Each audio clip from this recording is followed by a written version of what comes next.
दुनियाए मौसीकी की मारूफ सूफी गायक आबिदा परवीन की एक जज्बाती इंटरव्यू की वीडियो सोशल मीडिया पर वायरल हो रही है।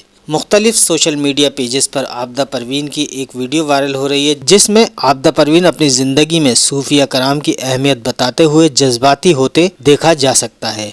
उन्होंने कहा, उनका टैलेंट सूफिया कराम का तोहफा है, इसमें इनका अपना कोई कमाल नहीं, वो इसके लिए सूफिया का कभी शुक्रिया भी अदा नहीं कर सकेंगी। ये बात काबिल जिक्र है कि आबिदा परवीन का शुमार बेहतरीन सूफियाना गुलकारों में होता है, जो कि दुनिया भर में मकबूलियत रखती हैं। हाल ही में आबिदा परवीन ने गुलकारा नसीबो लाल के साथ मिलकर नामवर म्यूजिक शो के लिए नया गाना तू झूम गाया है, जिसने दुनिया भर में मौजूद मौसीकी के मद्दाह को झूमने पर मजबूर कर दिया।